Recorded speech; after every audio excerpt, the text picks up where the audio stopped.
Mwami tuguhaye icyubahiro, tuje imbere yawe tugushima, twijiye mu bikari byawe tunezerewe, tuzanye imbyino, ibihangano, imivugo. Mwami tuje kuvuga kugira neza kwawe, twijiye mu bikari byawe tugushimisha indirimbo nshya, turavuga kugira neza kwawe, turavuga ukuboko kwawe kw'iburyo kwaturamiye mu bihe bigoye. Mwami Imana, turavuga ineza yawe itagira ahantu igarukira. Ugiriye neza igihugu cyacu, uhaye umugisha umujyi dutuyemo, waguye imbago zacu, uduhaye kubaho muri iki kinyejana kugira ngo tuvuge ishimwe ryawe. Mwami Imana, turi hano Mwami Imana tugira ngo dushyire hejuru izina ryawe. Turi imirimo y'amaboko yawe, turifuza kukunezeza muri kino gihe cyacu. Uduha uburyo, uduha imbaraga, uduha ubwenge, wagura ibitekerezo n'imyumvire byacu kugira ngo hano hantu haba ahantu ho kukwizihiriza koko. Urakoze kuri Imana yacu, urakoze kuba duhisemo, urakoze kuba dutoranyije. Tuguhaye icyubahiro cyinshi izina rya Yesu, amen.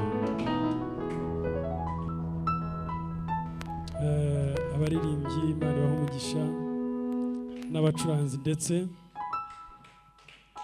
twicare, kandi twicare tuguwe neza, turi imbere y'Imana. Shaka ko dusoma icyanditswe bakidushyireho hariya, hari projection ngira ngo dukore hariya turebe. Nabwiye ariko sinzi niba bigaragara neza, niba birengaho, niba mubibona, niba biri kure. Murabona mubibona cyangwa dusome? Ni mu gitabo cyo kubara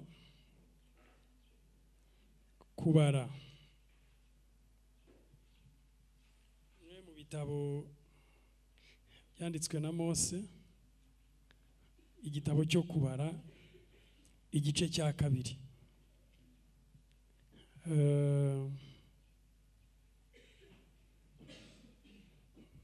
Turi busome duhereye ku murongo wa mbere, ariko mbere yuko dukomeza ndagira ngo ngire ikintu gibibutsa. Iyi nyubako murayireba? Iyi nyubako murumva mudakumbuye yuko tuyijyamo?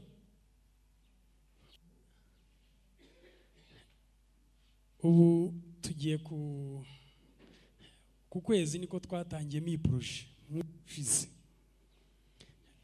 kubaka no gusana inzu y'Imana. Ni ibintu biduteye ibyishimo byinshi cyane. Buriya ngira ngo mwese mujya ahantu mutabaye hari nk'umuntu witabye Imana, kavuga bati runaka yitabye Imana, ari umuntu uzi, ari utaruzi, ariko bikabaho yuko utabara. Ushize nababwiye ko hari ahantu nagiye ngiye gutabara umuntu yapfuye, ari n'umwana muto, ariko nari mfite indi gahunda. Ndangije ndavuga nti reka ngiyeyo. Bibiliya iravuga ngo kujya ahantu abantu barira habaye ibyago biraruta kujya ahantu hari ibirori. Ubundi biravuna cyane, hariho ibintu wumva bigoye kubyihanganira, ariko njyayo. Ngezeyo birambabaza cyane, ariko nkomeza kubitekerezaho. Namwe ndatekereza ko bijya bibabaho, mukibaza ibibazo byinshi, mukibaza iki, ariko icyo mbabarije icyo kibazo nuko buri muntu wese agira igihe cye cyo kubaho kikarangira. Hariho abamara igihe kinini, yaba agiye akabwira abasize ati ndumva ntacyo nicuza mu buzima, nakoze ibyo nagombaga gukora, igihe kirageze ngo ngende. hariho n'ureba ugasanga ubuzima bwe bubaye interrupted,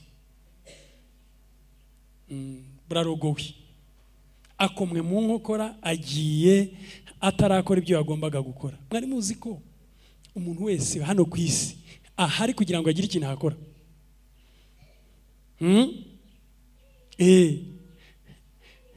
Ntabwo nzi ahantu ukuntu ahantu pastor yakuyeje ijambo ryitwa ikimuri.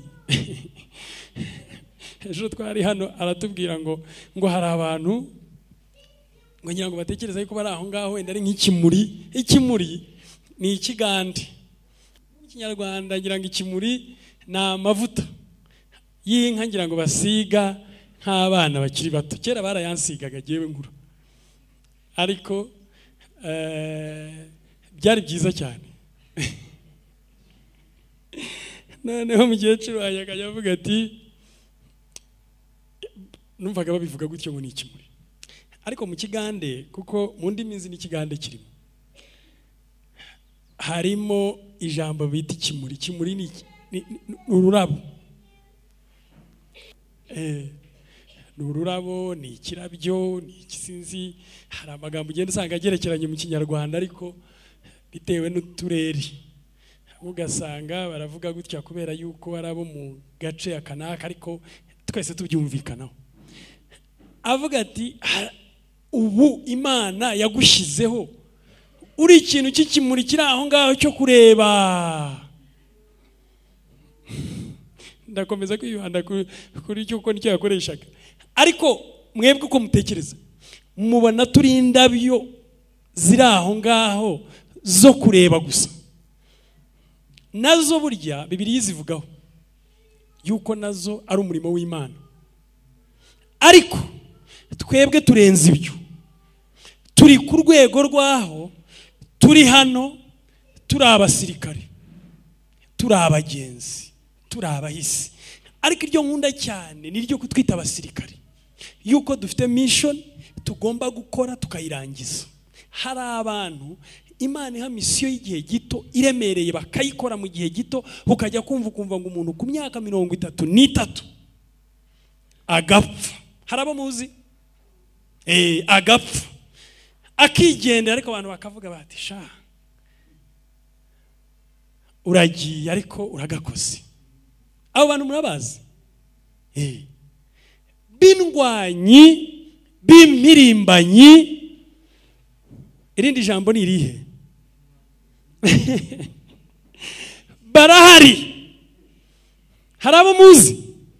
Nimumbwira ariko ingero, kandi abantu hano muri ifata, kandi rimwe na rimwe muzajye muvuga ibintu uko mubyumva.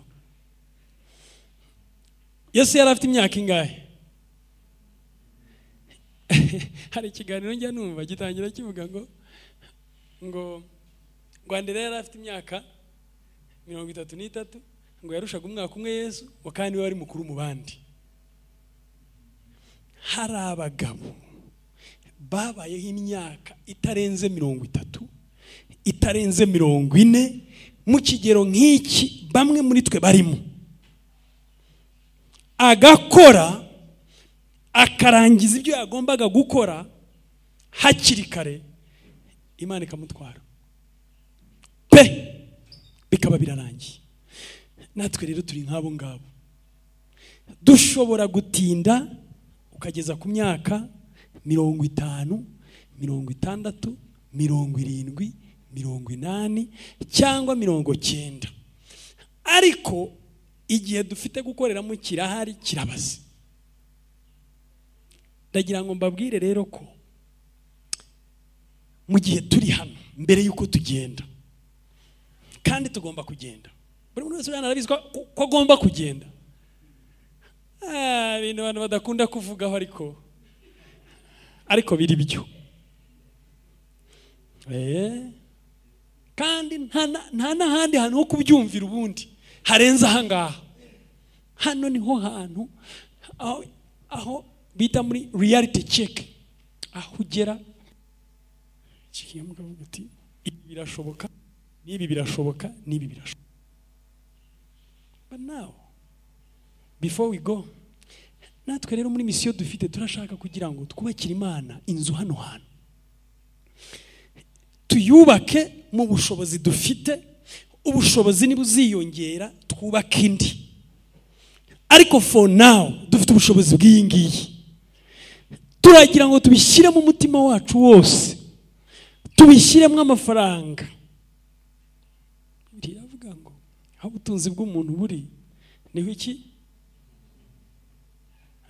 Aho ubika niho umutima wawe ujya. Turagira ngo tubike muri uno murimo w'Imana, turwane nawo, tuyubakire inzu yuzuri.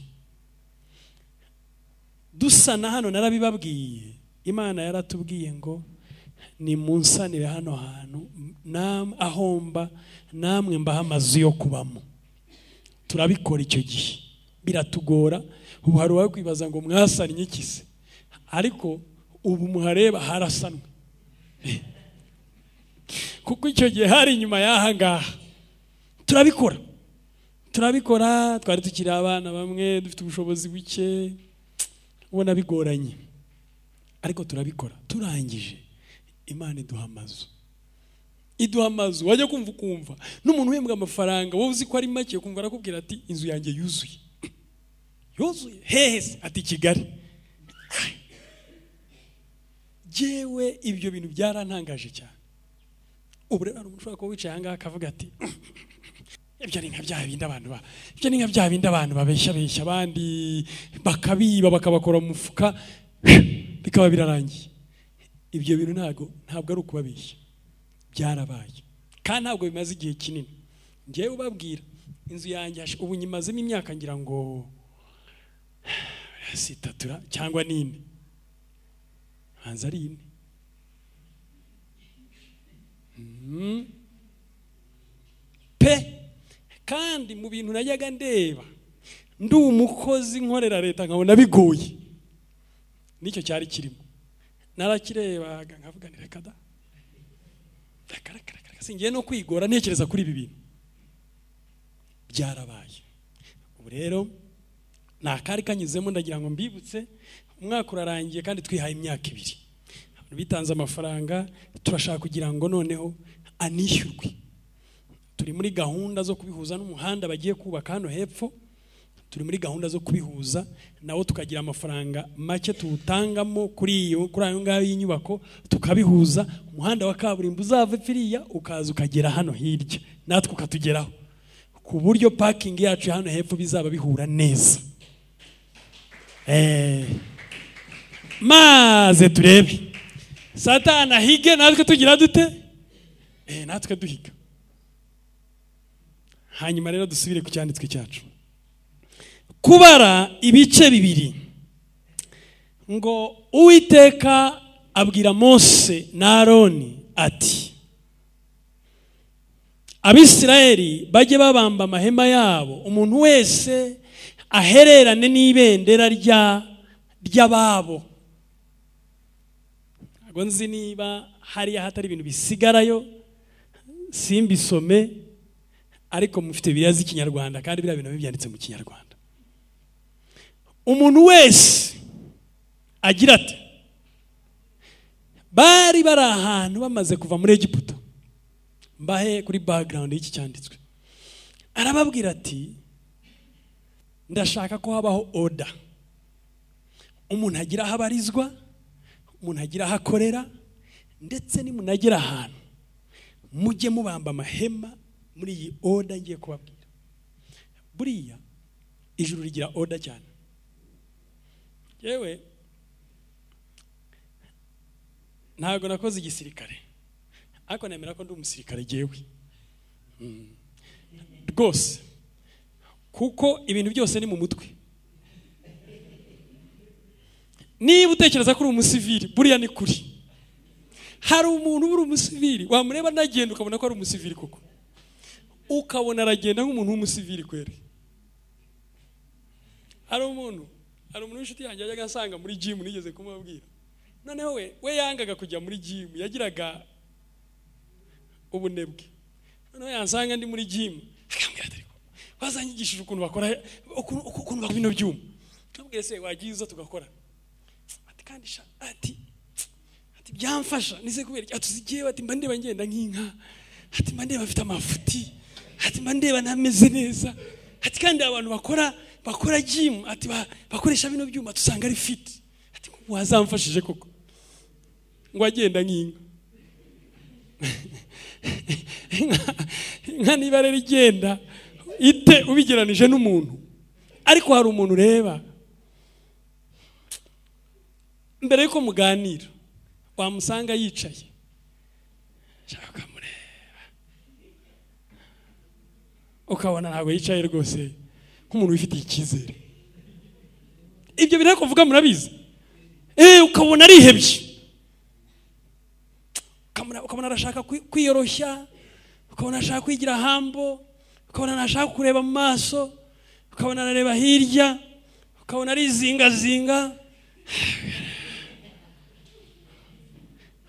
mbere yuko ugira ikindi kintu uvugana nawe ukumva uramukeka iki uramukeka amabinga ntabwo byo mvuga ni mwizi ko afite ikihe kibazo nigeze kubabwira inkuru y'umu-psychologist warebye bamumuzaniye kumuvura aramureba aravuga bati tumuzanye ashaka kwiyahura ati nimumurekure hasize kubera iki ati ntabwo ari bwiyahure kubera iki ati yashokoje yaboroshe niba ibyo bintu yabashije kubikora nimumurekure turebe ko yiyahura baramurekura kuko ntiyiyahura bo umuntu arakureba yareba ukuntu witereye icyizere ukuntu ishati wayambaye utayiteye ukuntu inkweto wayitereye uko yakabaye mu kabati bamo ukayambara ukuntu amasogisi wayambaye uyahindurije akavuga ati uyu muntu ni mumwe mumufashe mumubike hariya kuko ashobora kugira ate ashobora afite ikibazo oda iramataringa ntabwo ari hano ku isi gusa ntabwo tuyizi mu basirikare gusa ntangiye kubabwira yuko nubwo nari umusirikare ariko nigeze kujya mu itorero rero tugerayo twari abadiregiteri yari itorero ry'abadiregiteri ryabereye i Huye tugezeyo tugenda dukurura amavarize dukurura abandi bayasunika gutya nk'abari ku kibuga cy'indege abasirikare baratwihorera noneho tugeze ahantu twinjira baratubwira bati buri wese naterura ivarize yayikorere wamureba ukabona ari umusagenti wamureba ukabona ari umukoporo turakomeza turayakurura ntabwo tuzi icyadukubise barangije bavugiriza rimwe amafirimbi bari benshi bavuza amafirimbi menshi cyane barangije baratuzenguruka uwo basangaga atarikorera cya gikapu cye ibyamubagaho simbibabwiye turayikorera nawe wareba ukikoreye ku mutwe baratubwira bati ubu rero ibintu birahindutse noneho abadamu buriya bakunda kujyana ibintu byinshi iyo mugiye nk'ahantu twebwe twari dufite amavarize ariko atari manini abadamu barimo bakaba bafite bya bivarize binini bafite n'ababatwaje bagata batwaje nimusubireyo baravuga ati buri wese niyikorera umuzigo we ubwo ibyo wazanye nyine bihwanye n'umuzigo wawe nibyo bibazo ufite ikorera ibibazo byawe nta n'uwemerewe gutwaza undi baheraho baratubwira ati nimwirukanke kandi twirukankana ya mavarize utanguranwa ugenda imbere kugira kuko wabaga ari inyuma baramukubitaga turiruka tugera ahantu tugira ati amavarize nimuyashyire hariya mufate buri wese uniform twambara combat maze niba bari baturwaye niba bari badufite ikibazo bari badufitiye akantu maze baratugaragura ubwo byari nko mu masaha ya 10:00 ariko sitwe twabonye bigera mu masaha 5 ngo batureke turyame wavunaguritse navuye nari ntararwara igifu nabaho navuye nararwaye igifu kwera kumpangayikisha firimbi kavuga abantu bagakubitira aha abandi bakagwirira na hano abantu ubwo bahita badupima ama pressure n'utaro yirwaye basanga ibipimo byazamutse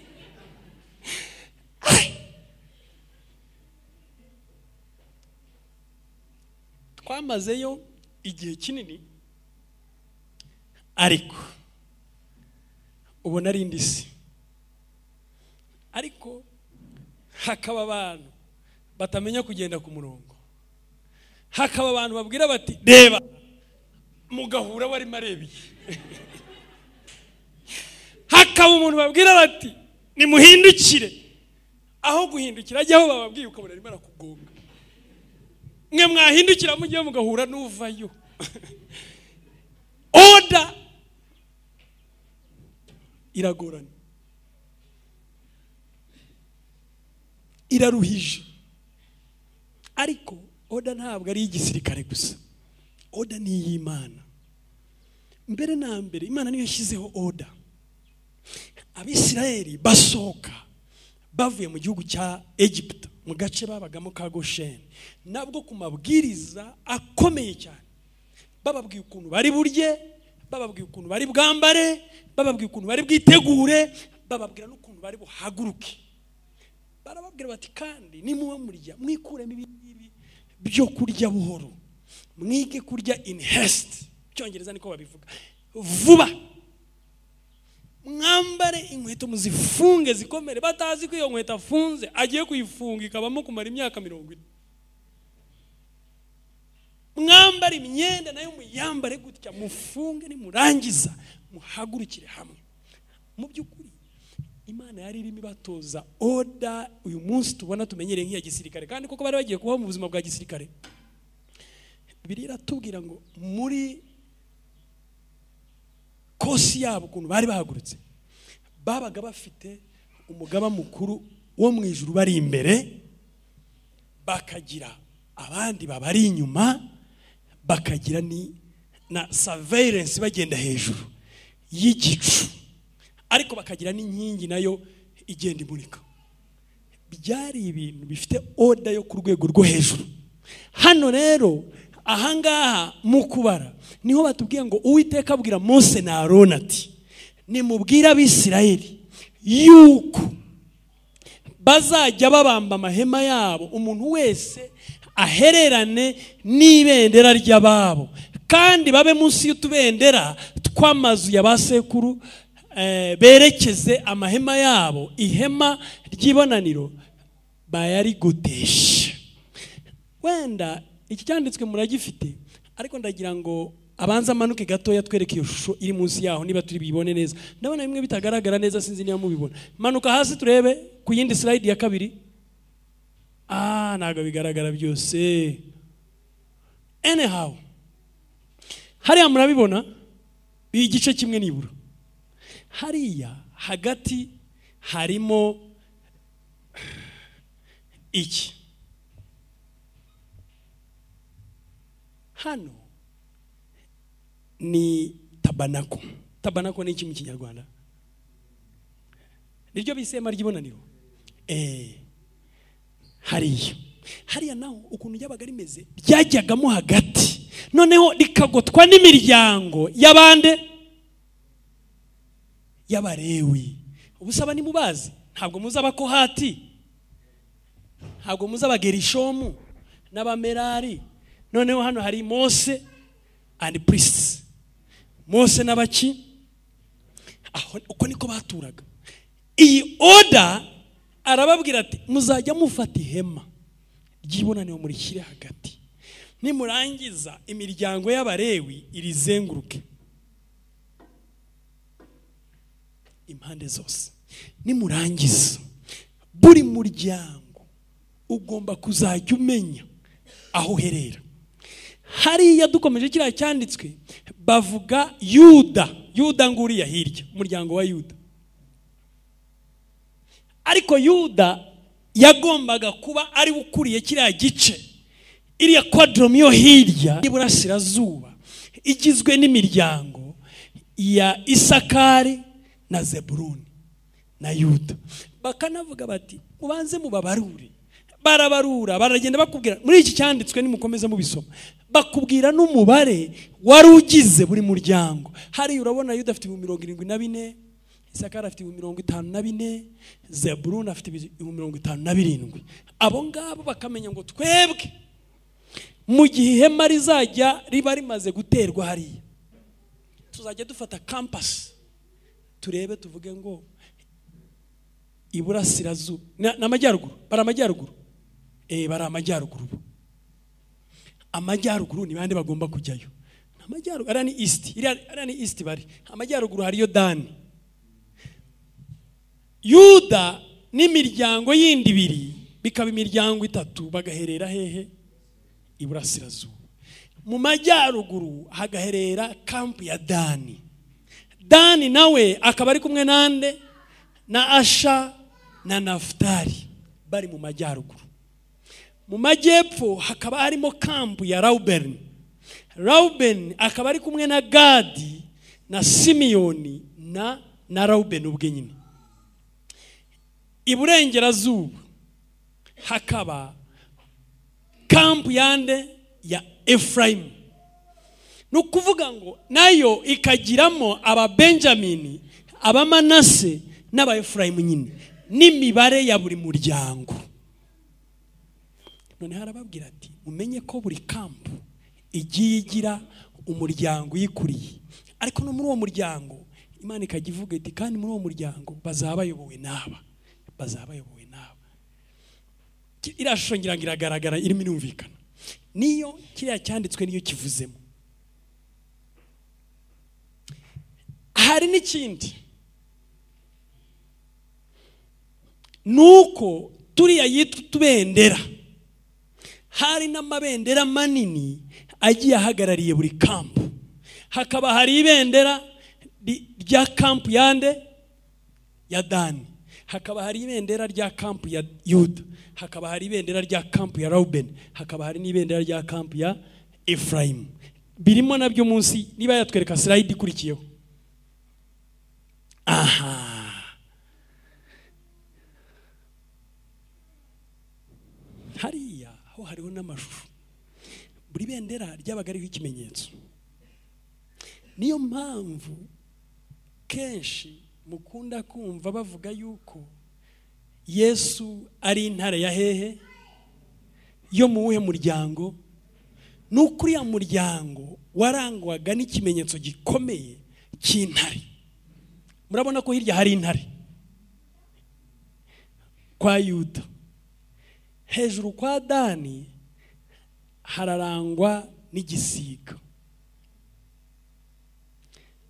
hasi kwa Reubeni harangwa n'umutwe w'umuntu, mu byanditswe bimwe bagereranya n'umumarayika. Hariya hakarangwa n'ikimasa. Ariko biri prophetic, binarenza ahangaha. Nuko usibye n'izi camps enye, na buri muryango wundi wagiraga bavuze kugira utubendera dutoya, na buri muryango wagiraga kabendera kawo n'ishusho. Yakomotse hehe? Yakomotse mu gihe Yakobo ajya gupfa, yahanuriye abana be, arababwira ati nimuze bana banje mwegere so abahanurire, ababwire ibizababaho. Kiriya cyanditswe giteye ubwoba, ku buryo umuntu niyo wamuha ruswa, ntabwo wamuha ruswa ngo ahindure icyo uzaba cyo.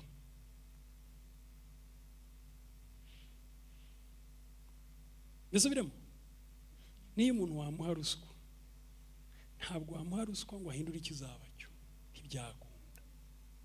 Icyo umuntu azaba cyo aragiharanira. Wajya usanga abo muragiranye inka cyangwa inyana, n'abaragiraga ihene, aho twakuriye abaragiraga ihene twarabanenaga. Arabona uragira ihene, ihene nubwo muzikunda mugakunda kuzirya, ariko ahantu twakuriye abantu umuntu aragira ihene nyine bakabafata nk'abantu bari aho ngaho ba nta kigenda, ndetse barangwa no gutukana gusa, ngo nicyo kintu bari bazi. Ariko ugasanga abo muragiranye nibyo byabaye kuri Yosefu. Bakora ibintu ukabigaya. Ibyo bintu murabyumva ukabigaya. Ariko nkawe Rubeni, umuntu nkawe kweri, imfura ya Isirayeli, gakora ibintu nk'ibyo. Noneho ngo yajya ahora basanga aho baragiye ababwira ibyo bakora nabi, ubwenge buke bafite, ngo bituma bamwanga. Hari ukuntu mu buzima bw'umuntu atari ibingibi byo atari isura twambara ku cyumweru, iyi ngiyi yo gufata agashati keza n'agapantaro keza n'agakweto, noneho usibye imyenda ugashaka n'agasura, agasura kadasanzwe ko gusmilinga. Dukura bajyaga batubwira ngo ni byiza kuba kind.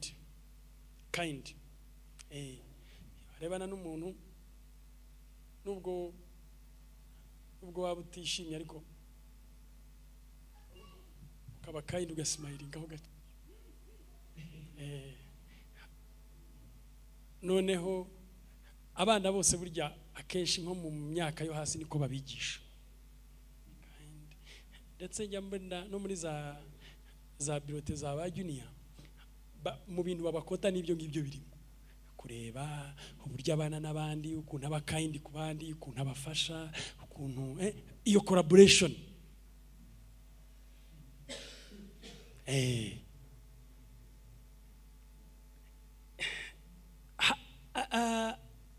Yosefu akura ari umuntu ugaya ibintu bakuru be bakora babikorera mu rwihisho. Mwari muzi ko usibye ako gasura ushobora gushyiraho ko kwijijisha, ko kwigira umuntu mwiza, ko kwigira umuntu umva ibintu neza, ariko buriya hariho batwebwe baribo neza. Asanga uri umuntu mubi, ahubwo mubi mu bantu b'ikigero cyawe, baranabizi ko uri umuntu utoroshye, ugoye kudiringa nawe, wikunda, ukunda impiya, ukunda utwawe, ukunda siri mwana yeze ati heze kwa bararwana avuga ati mpibyange. Ise waba bana arimo asaza abonye ko agiye gupfa, arababwira ati nimuze mbabwire ibizabaho. Yababwiraga nkaho yabaga ari hamwe nabo mu buzima bwabo ko bakuze, akajya abwira buri umwe ikizamubaho bitewe n'imyitwarire ye. Buri wese, in fact, banakubwira ko ariko babayeho, bakakubwira yuko aba naba babaye abacamanza cyane, bagiye muri domaine y'amategeko y'abaroya. Aba naba babaye abantu bavamo abami benshi, aba naba babaye abantu bavamo abantu b'indwanyi cyane, ariko bituruka ku byose yabavuzeho. Iyi order rero numvise nyifuje yuko uyu munsi tuyiganiraho. Ni icyanditswe kirekire kigera ku mirongo igera muri 34, ariko muze kugisoma. Ndetse iriya mitwe n'ari amabendera binagaragara no mu byahishuwe 4 umurongo wa 6 n'uwa 7. Bibivugaho, bivuga ikintare byari bivuze, nuko byongera bikagaruka, n'ukuntu bidukurikirana mu buzima bwacu bwa buri munsi. N'ubu nahangaha mu byo dukora hari abantu bashobora kwiyasoshiyetinga na kimwe muri ibi ngibi. Iriya yo hagati yo nimwayibonyeyo, murabona ko hagati ariho hari abarewe. Ariko ikintu cyitwa order, undi mubona turi itorero ririmo rikura. Imana ihaye umugisha, Imana idukinguriye amarembo yo mu buryo bwinshi. Ejo nahoze mbwira abantu hano yuko Imana duhaye ibintu byose, ariko reka mbabwire ikibazo dufite ikintu cyitwa disorder. Niba hari ikintu kigoye uyibonye umuntu ufite disorder, arimo abana abantu bafite disorder bafite akavuyo. Uragenda ugasanga umuntu afite potential zo ku rwego rwo hejuru, afite uburyo, afite ubushobozi, ariko afite disorder.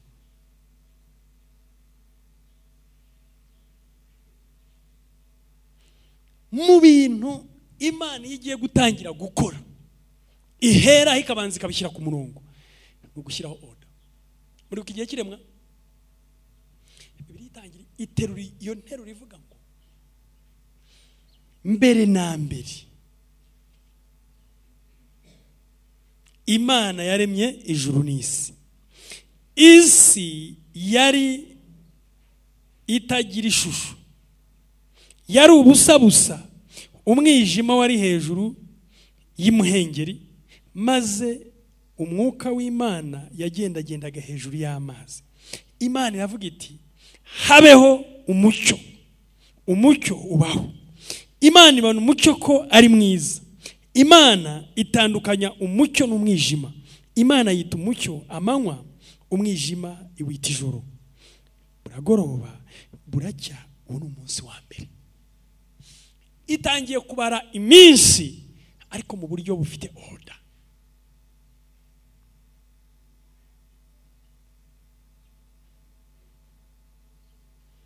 Mu bintu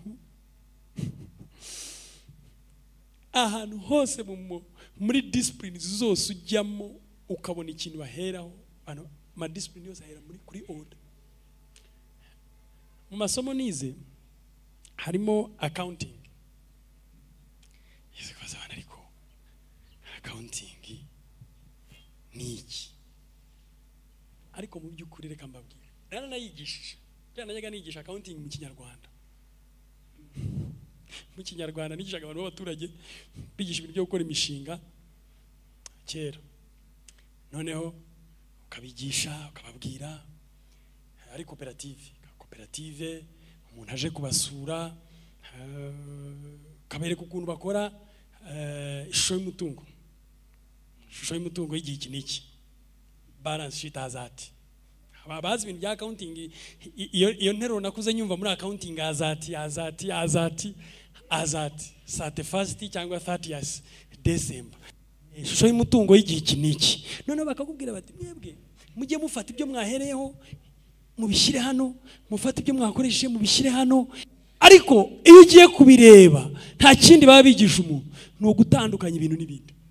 Bimwe nibijya, ibindi bijya, ubipange neza, habanza ibi, hagakurikira ibi. Iyo wandika assets, uhera kuri fixed assets, ukagiye kuzikurikiye izihe, cyangwa uhera kuziri more liquid, ukamanuka kandi ukazagira uko wakora kose. Ariko icyo wabashaka ni order mu kubikora. In fact, twari dufite umwarimu yari umunyakenya kera niga muri kaminuza. Ni kera, byari 2003 ngira. Noneho uwo mwarimu akatubwira ati ibintu byabaga byanze ku balancing. Ati nanjye mureba ati ndi professor, ariko in my life ibintu bya balancing ni biki? Ati nimugatinde ku bintu byanze ku balancing. Mwebwe nimubishyire ku murongo gusa. Nimubishyira ku murongo ndabaha amanota. Kandi koko niyo byabaga bitabalances icyanyuma gipfuye, ariko wabipanze neza waratsindaga. Murumva ikintu bivuze? Order irakomeye ahantu henshi. Hari abantu usanga ari abantu b'indindagizi bavuga bati akayoberwa hari burebe. Bene abo ngabo uzamukurikirana umurebe ubuzima bwe bwose muri ako kajagari niki. Hari abatarangiza na kose bakambwira bati umva muvande, ibi bintu birakunaniye, niki kindi kintu wabasha kibamo akavuyo. Ariko reka mbabwize ukuri, nta kintu kibamo akavuyo cyakorwa ngo gikorwe neza. Hari n'ibyo tureba kubera kutabigiraho ubumenyi bwinshi, ukibwira ko ibintu biri mu kavuyo. Ubu n'ubu umuntu ashobora kubareba ari umuntu utita ku bintu bya order cyane, ntamenye yuko mwicaye mu mirongo. Akavuga ati abantu bicaye banyanyagiye. Ariko abantu bicaye mu mirongo. Imirongo ya rows ni ya columns.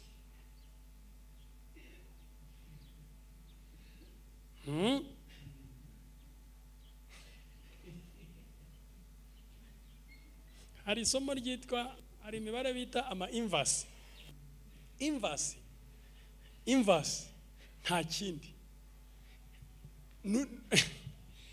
No jewe hari imibare kera najyaga ntinya ntaramenyera yo ya bamara kubimbwira abwira ibintu byo byazengereje abantu umuntu akabura ngo imibare ni nk'ikinyabupfura ngo utayizi ukiri muto ni wazayimenya, ariko nyuma wabireba ugasanga ni ibintu byo gupanga ibintu ukamenya iki kirajya mu mirongo ihagaze n'itambitse, nta kindi. Ariko reka mbabwire, muzi akavuyo ibintu kica, muzi gutamenya gutandukanya uzi ko Bibiliya ivuga gutandukanya ikibi n'iki, kubitandukanya, just observation, ukavuga iki ni ikibi, ibi bijya hano, iki ni icyiza, ibyiza babishyira hano. Uguzi akazi umaze gukora uko kangana, if you can only and only be able to differentiate.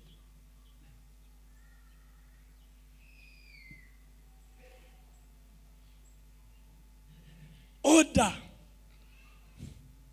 Ubuzima bwanjye bwinshi nabo bayeho mu makorari, ubu mu ndeba ubuzima bwanjye burebure nabo bayeho mu makorari no mu mafamiye.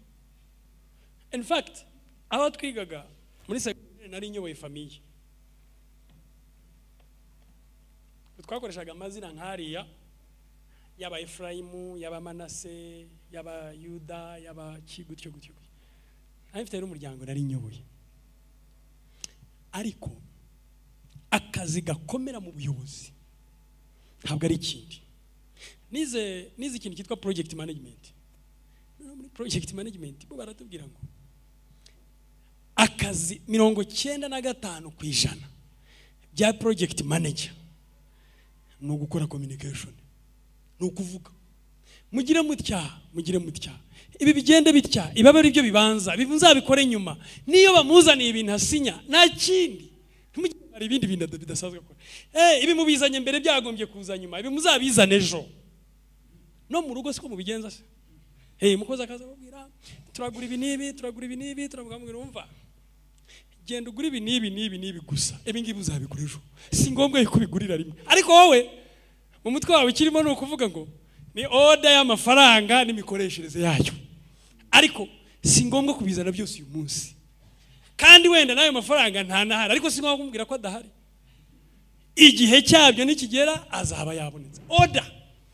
Uyu munsi rero isomo rwose ngira ngo twige kandi ritworoheye twese ni order. Order is divine. Order ni y'ubumana. Nari ngiye kubabwira mu makorari naho ni nkabira bya gisirikare, wasangaga amategeko mufite amenshi azenguruka ku masaha muzira, kugusiba, n'ibyo rega n'ibyo ubundi nta bintu byinshi, ugasanga ubundi ni ibintu byoroshye, ariko abantu nibo babikomeza. Abantu babaye mu makorari cyane nubakiye arimo, amategeko ya korari murayazi arakomeye, ariko abantu barayica. Kamwe umuntu akubwira ati hari itegeko ryabaho ridapfa, ryaba ari itegeko ki? Ariko Imana igenda ibabwira mujye mugira mutya, kandi muri buri dutsinda mufite mujye muba muyobowe n'umuntu ikanamuvuga. Uyu nawe yobservinge irindi tsinda rinini ari munsi yaryo, ngo bagira utubendera duto tugiye turi munsi y'aya mabendera yizi quadrants ko arenye, bari anda y'ayo mabendera n'ibimenyetso byayo. Ubundi akababwira ati nimunahaguruka mugiye kugenda ntimugapfe kugenda gusa, nimujya guhaguruka hajye habanza abangaba bajya imbere, bakurikirwe nabo,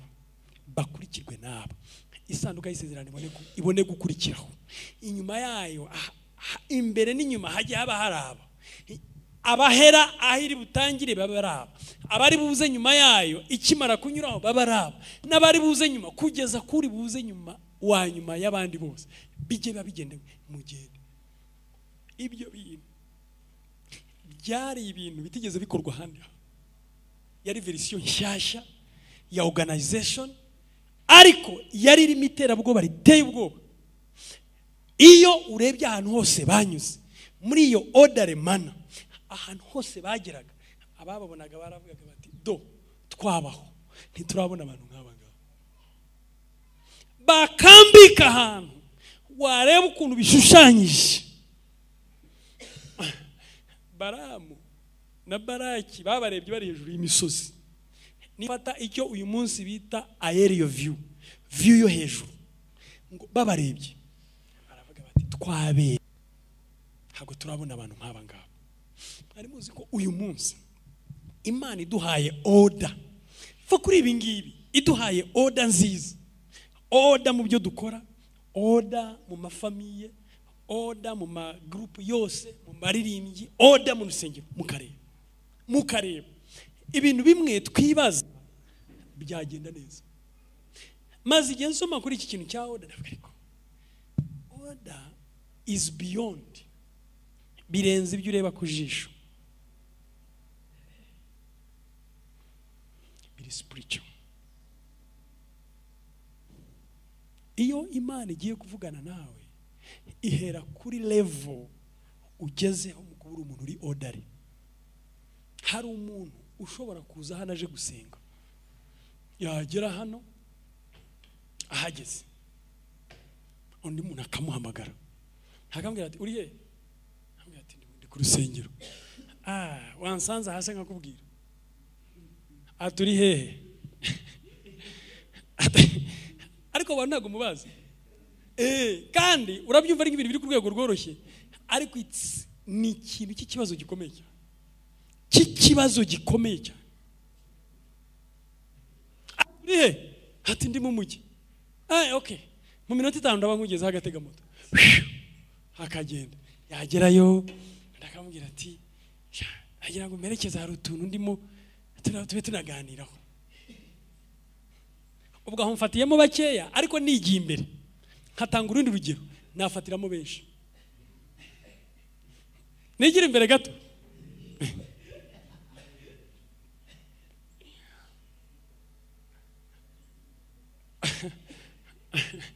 ariko ushobora kubivuga no mukagira ngo harabonzi wenda, ugasanga bihuye neza na case yawe. Hari umuntu hano bastagize ko yigisha kera, noneho ni kera ari ninka akazora twari tukira abanyeshuri na kera cyangwa twari turaye oya tukira abanyeshuri ngira pastor ari umuvuga butumwa, noneho twavaga muri kiste tukaza hano gusenga.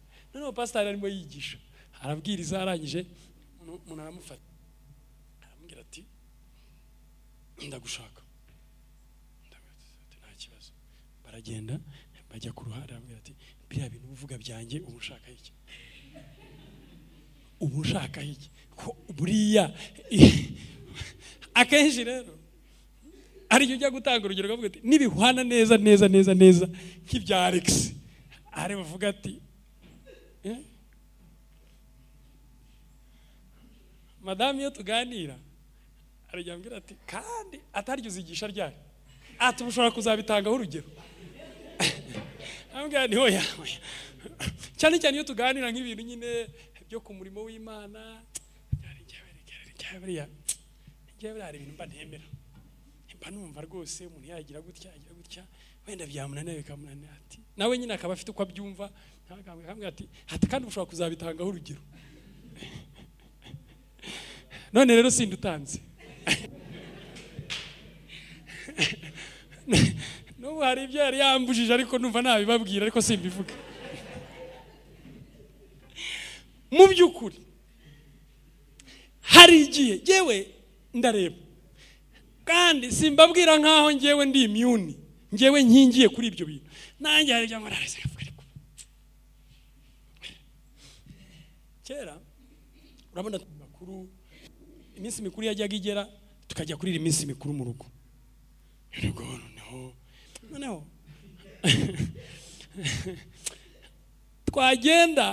tukagenda twese, ugasanga hano itorero mbese ryasigariyeho. Hano pastor umva nyine ari mukuru, batangira kujya abidoginga agasigara.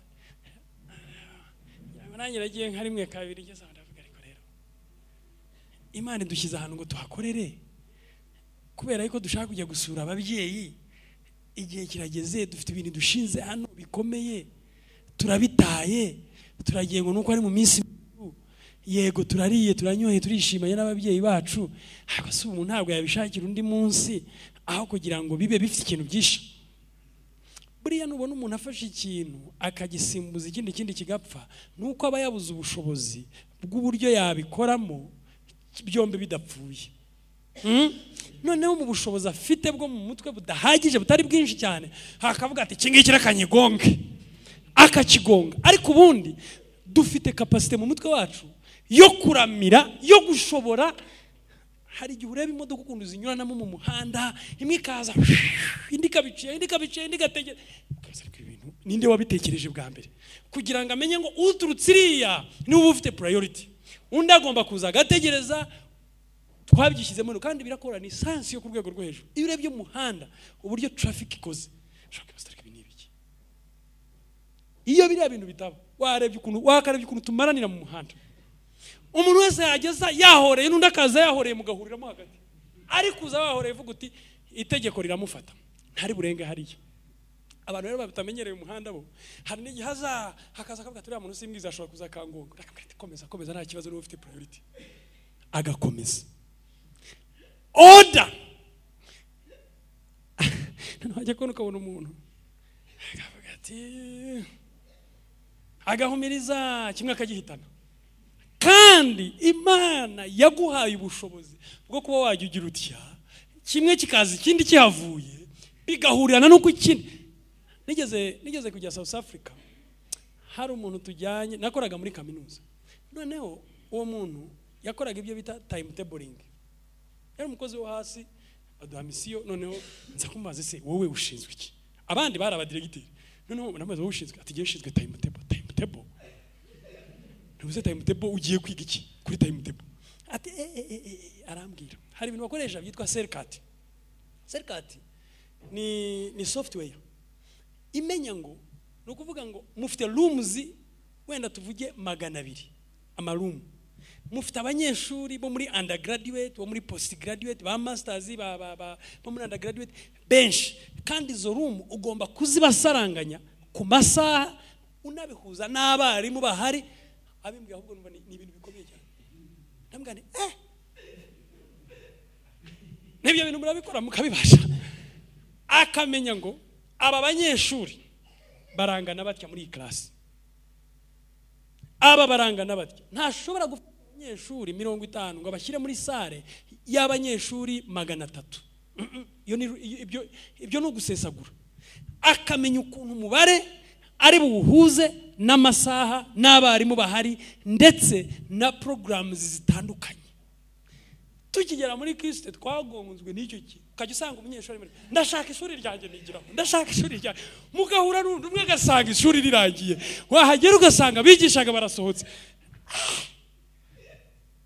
Uvuye mu cyaro noneho bakakubwira ngo muri magana ngahe ngo magana, maze ukirwa ushaka class wayibuze. Ariko iyo bamaze umwaka umwe cyangwa amezi angahe, ubuzi ngo ubu ngiye aya masaha nasanga nk'abandi, ubuzi ngo iyi class biri free aya masaha naya, abo barasohotse, iyi class nshobora kuyaroketinga. Uwo musore turaganira arambwira ati Sercat, ati nanjye ntafite software ntago nabikora. Ati ni ibintu byo ku rwego rwo hejuru, wowe ushyiramo data gusa kandi ukayiha amakondisiyo, ntukora ibi nibi, ntushyiramo abanyeshuri bake mu ishuri rinini, ntufata benshi ngo bazane mu gashuri gato bange ugakwirwamo, ntuzane umwarimu ngo aze byose yarangiza bikidisprayinga gutya, yarangiza akagenda akabimanika. Ukareba iyo science ukavuga iti so good, ukavuga ni byiza cyane, ntabwo nzi ko ibintu nk'ibi bishoboka. Natwe waduha Sercat ariko atari Sercat yo kwa roketinga space gusa, kuko space turayifite kandi tuyikwirwamo. Ariko mu bintu byinshi hari igihe ureba umuntu akumva mu buzima bwe akeneyemo akantu ka Sercat, wareba no kuntu agenda ukabona aragenda yikandagiraho. Mwari mwabona abantu baba bagenda ugasanga arimo arakandagira nk'ahanga, yabavuga nabwo ugasanga nuko yatangira kukubwira ibi akaba bivuyeho atari kuzikora niba gikubwira nibi ngibi mwaba muganiro kuvuga ariko se waretse tukagira order biri basic ni information iri basic watekereza yuko abana bagombye kuyiga muri nasari bagombye kuyiga mu myaka ibanza ariko Imana iravuga ngo ndashaka kwabaho order ndashaka ko mushyira ubwenge ku gihe ndashaka ko mugira ibitekerezo bicayutse ndashaka ko umuntu agira confidence kandi reka mbabwire ikindi kintu akavuyo gatera insecurity ejo sinzi umuntu atubwiye gukererwa avuga no guhihuta namwe ariko ubundi bavuga ko umuntu wakererewe ari nawe wihuta hari wahura n'umuntu muzabwira ati ko wihuta nk'uwakererewe hari umupolisi ugeze kumfata arambwira ati ko wihuta se nakererewe iyo uzinduka se tabwa ntibyananiye ati reka ngufashe rero reka ngufashe ni ati parika hariya ati ni wihutaga ni ati parika ati nta kindi gihano ndi buguhe atugiye kumara iminota 30 hano nihutaga ati ndagufasha ati nugugufasha mpamara iminota 30 none igihe cy'imirongo kandi nazaga hano mpamara iminota ajya 30 igiye kugera ambwira ati vayo ati buse urongera kwihuta ndihutishwa n'ikize ko ibyanjyanaga byarangiye umuntu akakubwira niba wihutaga se niba wari ufite aya masa kuki utagiye kare uzi ko umuntu akererwa kuza mu materaniro ari mu rugo yicaye hakicara avuga ati amasaha abagenda reka amasaha abagenda reka amasaha abagenda icyari ukureka ngo amasaha abagenda kikaba kuvuga amasaha arancitse amasaha arancitse mbahaye ingero z'ikintu cyitwa kavuyo ubona kibaho ni nyinshi cyane imwe ngo umuntu aragenda agera muri taxi asanga ari cyo bakomvayeri ahita yicara aho hafi bakomvayeri ati inyuma ati genda ndaviramo hafi ati iwawe iyo uri buzinduke urara muri salo iyo uri buzinduke urara muri salo kuko ariho hafi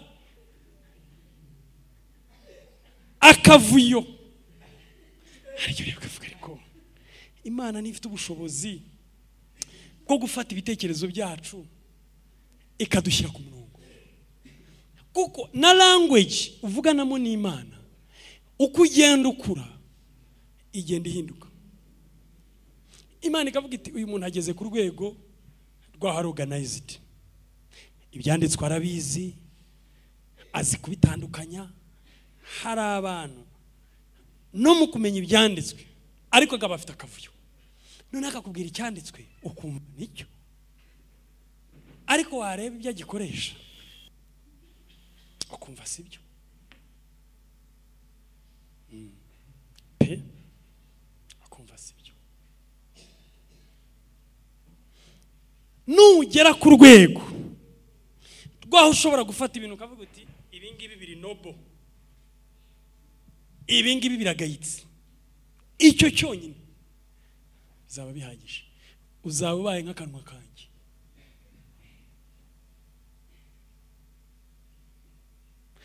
hari abantu bazi ko gukura ari ukugira imyaka myinshi akavuga ni inkura nanone ko njya mbabwira hagera akavuga ati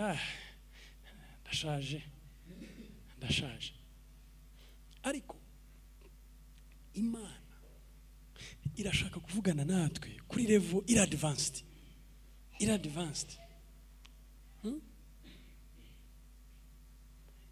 itegure baramasaha ngerekanya bare mu kintu Imana yadutungiye agatoki mu gihe gishize ni ikintu cy'amasaha tukaba dufite ibintu byinshi ariko ugasanga nitubikora mu kavuyo ntabwo tuzabikiza ahubwo tuzabyicira kimwe indese uyobewe yuko kuza hano tugahimbaza Imana akabyafata nk'amasaha 3 n'indi yobewe ubwiza burimo si byiza se ariko ntabwo wabikora byonyine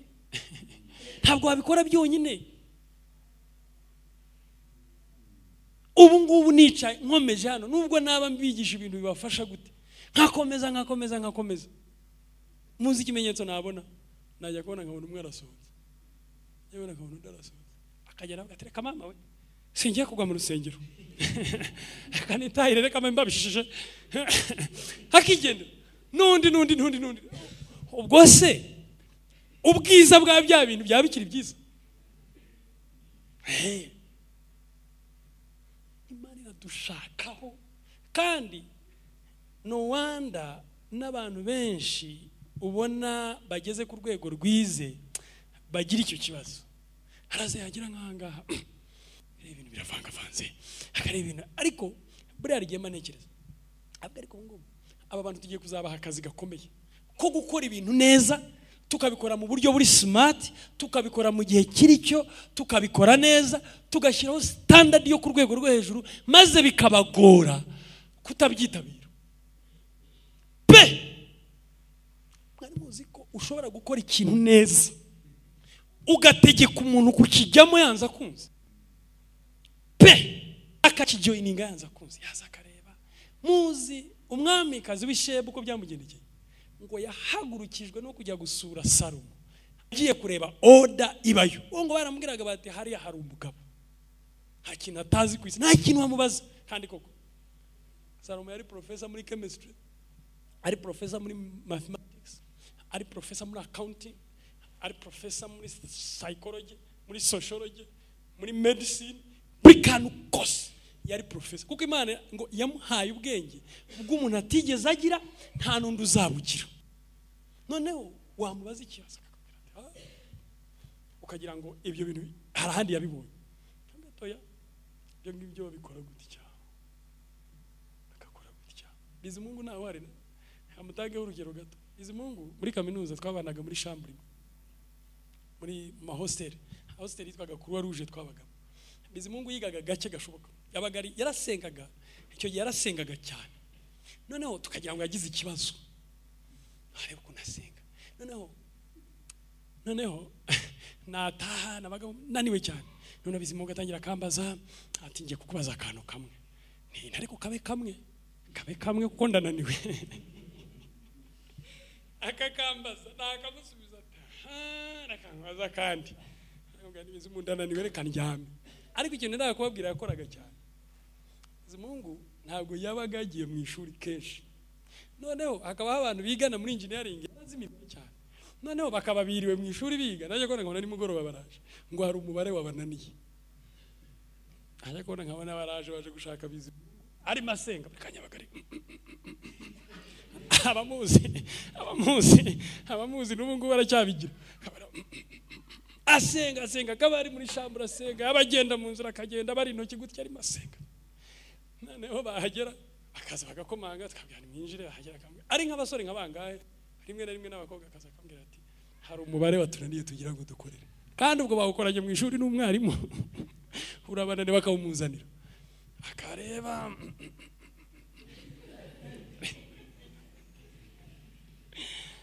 ukabona arabubakoreye mbere kwa kundi arangiza akabibaha bakagenda. Neho nyuma ariko se wowe bino bintu ubu bizi hehe? Those things are similar.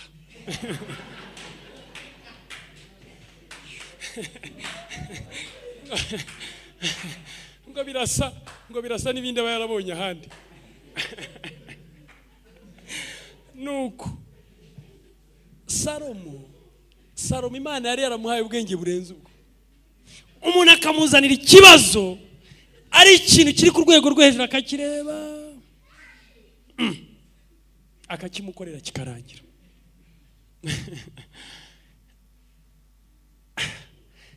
Ariko ngo rimwe uyu mwamikazi w'Isheba ngo bamubwira inkuru, aravuga ati abantu barakabya. Ibyo bintu muvuga byaba kwisi. Icyo cyanditswe murakiza ariko nta mwanya afite wo kugisoma. Aravuga ati ibyo bintu birashoboka. Ngo aragenda aratandika, afata amatandiko menshi y'ibintu by'amaturo byinshi, nk'umuntu ugiye gusura umuntu w'umunyacyubahiro w'umwami ukomeye ku isi. Ngo arangije ajyayo, ngo agezeyo akinjira kuri gate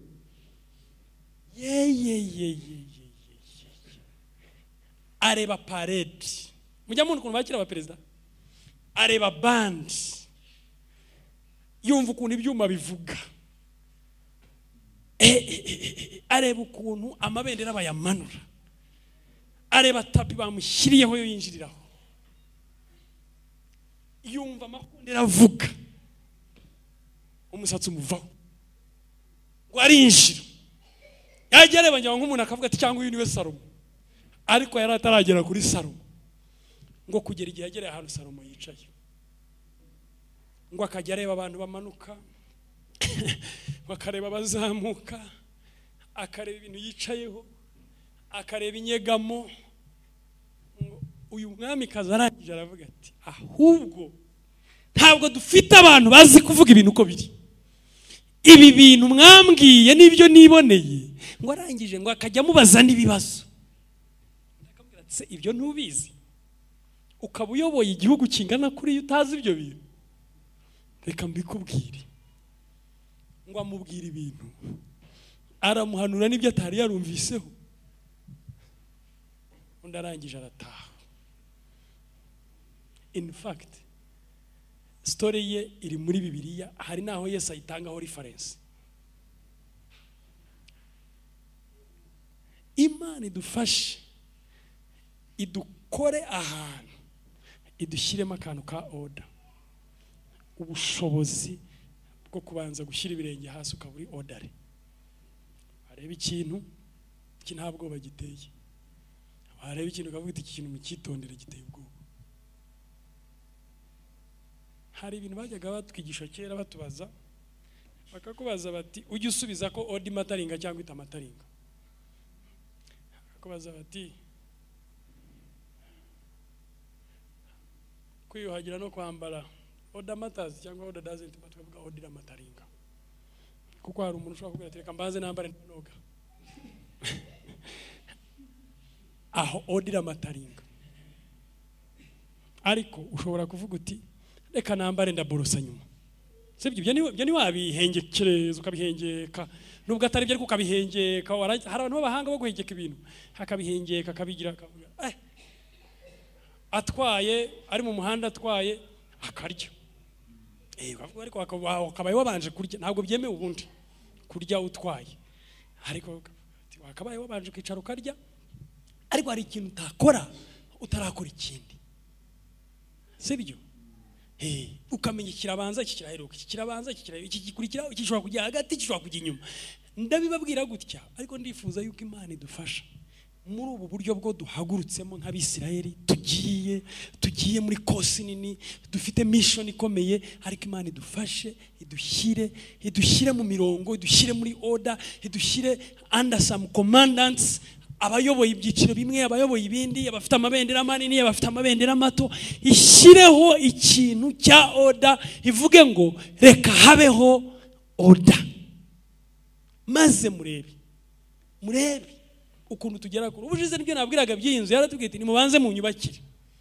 Undi yakubwira ati reka mbanze nubaka kangesha. Mwibuka izo nkuru murazizi, kabanze ngire gutya. Ariko Eliya yabwiye umupfakazi amubwira ati genda bazinyo unyarikire hakange gatsima ukanzanire nkarye, nimara ukarya urabona ko ibyo bindi kandi nibwo uri bubikore neza. Reka duhaguruke ku maguru yacu. Mwami tuguhaye icyubahiro, urimo uratujyana ahantu hagutse hanini, ariko uratwifuzaho kuba turi abantu bafite gahunda, batica gahunda iyo ari yo yose, badafite ikintu bavanga n'ikindi, badafite ikintu bitiranya n'ikindi. Turagusaba ngo mu buryo bw'umwuka uhumura amaso yacu,